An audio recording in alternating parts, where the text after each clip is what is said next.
Well, howdy YouTube family. It's Bolt CRNA coming to you with another week's topic. Now, I'm on a cruise, and I asked you guys on my Instagram, I'm on this cruise, I got my camera, let's talk about some things you want to talk about. Let's make some YouTube magic. And you guys asked me a couple of different things, but one thing that seemed to be recurring was you wanted me to talk about emotional intelligence. That's a big focus for CRNA School Interviews, and a lot of their questions are going to be based off emotional intelligence. So, I'm over here just throwing this battery pack around like an 8-year-old. Let's talk about emotional intelligence today.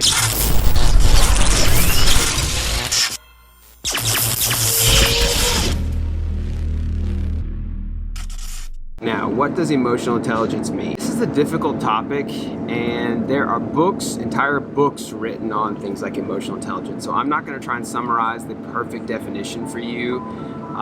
Maybe I'll leave like a little blurb or a clip of what Webster's dictionary says emotional intelligence is or something like that in the screen here.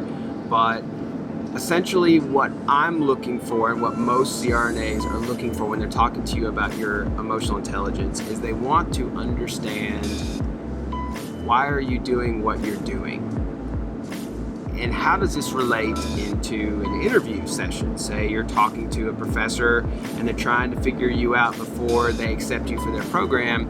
They're probably going to want to know things like, why do you want to be a CRNA? And where a lot of you guys mess up, and this is very, very, very common, is I ask you or someone else, a professor asks you why you want to be a CRNA, and your answer is, oh, I love pharmacology. Oh, I love physiology. Oh, I love clinical skills. Oh, I really like the idea. You really make the mistake of saying this one. You say, oh, I love working one-on-one with my patients in the bedside in the ICU. So I really just like the idea of just being one-on-one with my patients, just like it's a continuation of my, it's like ICU nursing 2.0, where I just get to work one-on-one with my patients, and that's what being a CRNA is. Wrong. But you say that, and you also say things like, I like the schedule. I like the autonomy. Sometimes, most people don't make this mistake nowadays, but some people will still slip up and say something about the financial aspect of being a CRNA and how you like that. Now, none of these things are wrong in the sense that they're not true. Those aspects of being a CRNA are all true. Those answers rank very low in emotional intelligence. If I'm talking to someone about emotional intelligence, especially about their motives for why they want to be an entire career, like being a CRNA, I'm going to be looking more for, do you understand what it is you're asking to be? Do you truly grasp the career that you're asking to go into? And in order for me to understand that, you need to be able to verbalize, what does it actually mean to be a CRNA? What is the responsibilities that I'm asking for? Do you grasp that you're asking to be someone who's going to walk into a room and in 5 minutes win someone over who may be terrified of having a massive surgery in a moment? They are going to be put to sleep, so to speak. They're going to have no control over what happens, and they're giving up all control and power to you over them, their airway, their breathing, their heart, things that we normally regulate and control on our own. They're giving it away to you. And that's a big responsibility. And they don't know if they will live or die. And they won't be awake to even know if it happens. They might die asleep and never know what happened in that case. And they're trusting you. And you're asking to be the person that they are trusting. So do you understand that? Do you understand what that responsibility means? To be able to walk into a room and talk to someone that you just met and them physically know that you're going to be responsible for their life or death in the next 24 hours, and they're going to have to make peace with that and connect with you. And then you actually have that responsibility now, because now you've won their trust, and now you actually have to uphold that end of your bargain. And so not only are you responsible for that, you maintain their life through the surgery, however you have to do that, and there's lots and lots of ways that you'll be having to do that. And you're going to have to work everything you've got to keep them going. And then you have to deliver them to PACU where they're happy, healthy, pain-free, no nausea, temperatures in good regulation, everything that surgery would have normally messed up, you should have kept homeostatic and them in a good place and on the road to healing. And actually kind of responsible for them even really up to like 30 days post-surgery. If they have an MI or some other complication, that still falls back on you in the anesthesia realm on like, what did you maybe do that could have caused something 2 weeks later, that bad outcome that happened to this patient? They may investigate that. So you have a lot of responsibility every single case you do. And then you're gonna drop that patient off and you're gonna go do it again, and then you'll do it again, you'll do it again, you'll do that every single day. So when I'm asking someone, why do you want to be a CRNA? And I'm looking for emotional intelligence, I want them to make sure that they grasp that that's what it is to be a CRNA. And then once you've grasped that, I'm going to be looking for what can they tell me that makes me think they should have that right. So you understand what it means, but what about you makes you the person that should be that person that's doing this job? Because obviously there's a lot of responsibility, there's a huge role here. So what is it about you that deserves that right and that responsibility? And you should have some reason, some kind of calling, some type of thing that you can talk to that displays why you, out of all the people who should have that role, why you. It shows you understand what you're asking for, you understand why you feel this way, why you want to do this thing, where's this ambition, where's this drive coming from? And hopefully your answer is not schedule, autonomy, clinical skills, pharmacology, pathophysiology. Those are not high yield kind of emotional intelligence answers. Those don't come really from within. Those are surface level answers. So you should have a deeper reason why you're doing this thing. And if you can't tell me that, that tells me you haven't really investigated what you're even doing here. Why are you here in front of me? Why are you talking to me right now? Why are you pursuing such a difficult degree and a difficult education? Quick intermission here, guys, in the video because Pear sent me a bunch of socks, and I wanted to give you a quick shout out because I really like their socks. They're really comfortable. They're really soft.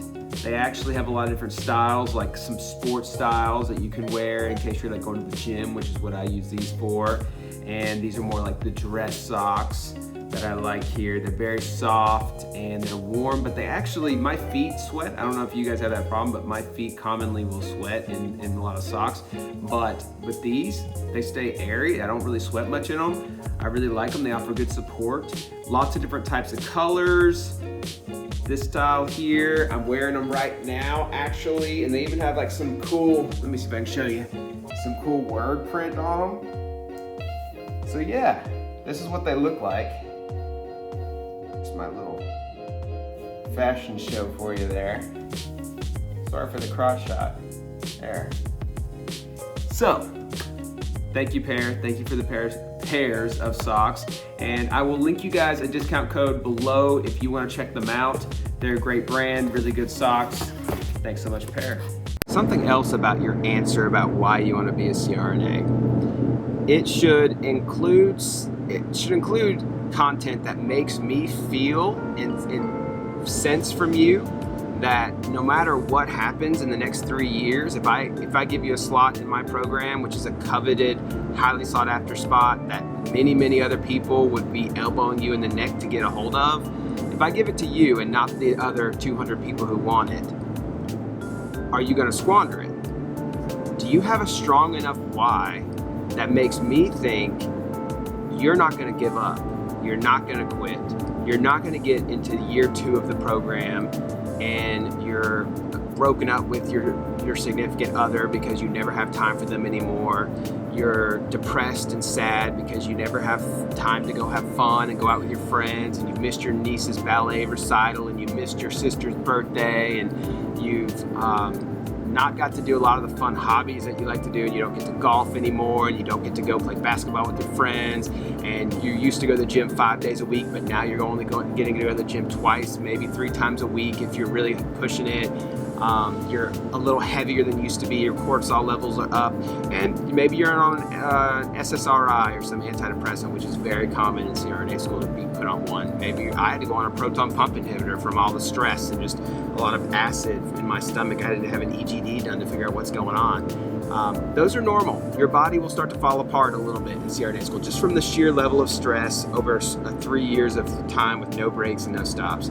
So if you're telling me your why behind why you want to be a CRNA and I'm judging that, I'm going to be looking for something you're saying to me that makes me think you won't stop, you won't give up, you won't quit because you'll want to. There will be many times, I probably wanted to quit 100 different times during the 3 years of the program, where I would look at my computer screen at my desk at 11 p.m. at night and think there's not another ounce of information this brain can fit in here. I don't know how I'm even filling as much that's already in there. It feels like it's bleeding out of my eyes. I'm becoming like numb. I can't remember my own middle name anymore. There's so much information inside my head, and I know there's 5 more hours of studying to go and 3 more exams next week. And then I'm gonna do that over and over and over again, and your head and your brain feels like a nuked sponge. So there has to be something you tell me that makes me think they're not gonna stop, they're not gonna quit. Even in those moments where they're at the lowest and they just really don't know why they're doing this, they're not gonna stop and quit. They're gonna keep pushing forward because they're not gonna be anything else in this life other than becoming a CRNA. And I know that sounds intense, and I know a lot of you guys who are looking to go into this career are like, wait a minute, I thought this was just about making a lot of money and just having a cool lifestyle and going on cruises whenever you feel like it and just all these things that you see on Instagram. You're like, that sounds really intense what he's saying. And I don't know if I want that intensity. I'm glad you're listening then, because maybe you don't want that intensity and maybe it isn't right for you. And so you should analyze, is this right for me? Because there's some people who get into it and realize, oh, this was not quite what I thought. Like, this is a lot harder than I ever anticipated. And this is, and I could go do something else. Like maybe I could go, work as an ICU nurse instead and keep doing that. So yeah, maybe you're thinking, I'm just feeling burnt out at the bedside and just tired from the COVID ICU, and I'm just trying to escape to something else that I think is better. If you're feeling burnt out and tired, you're about to enter into a lot worse burnout than you've ever experienced. And it's going to be a different type of burnout. It's not taking care of COVID patients in the unit. It's a different type of burnout, but it's going to be intense. So I highly recommend, maybe CRNA is right for you, but you're just burnt out and you need a break. I recommend taking a gap of time off work or doing something, getting outside of the ICU, maybe working per diem a little bit for the ICU and then going to do case management or something like that. Doing something where you don't feel so burnt out, and then pursue anesthesia. Don't jump into CRNA school totally burnt out and exhausted, because you're gonna need all your faculties and all of your abilities to make it through the next 3 years. And if you're hitting the realization that maybe this was just something that you were thinking you'd do a little bit, part-time, and maybe, you thought this might be fun, but you could maybe do this instead or that instead, I would highly reconsider this path. Because what I'm telling you is the reality of being a CRNA and being a CRNA student, at least, and it's intense. And you should be able to answer questions in the interview that convey that you understand that and that you're willing to go. There are lots of other emotional intelligence type questions that they may ask you in the interview, but the most core one that I really think of that I find that people mess up very frequently is why you want to be a CRNA. So that's why I focused on that question for this video. Of course, I offer mock interviews and strategy sessions for all of you guys. If you want some of that, I'll link it in the bio below so you can book one of those with me, and we go over all these things in detail and all the other types of questions they may ask you, and we can go through one-on-one your stories and your backgrounds and situations and how we can try and answer that best for your particular situation, because it has to come from you and it has to be organic, and that takes a little bit of time, a little bit of workshopping. But I hope this was helpful with you guys. If you haven't hit the like button, hit that like button, hit that subscribe button, and until next time, that's Bolt out. Last thing here, I want to shout out the Ketamine Kings, because it is that time of the month where I shout you guys out in my video.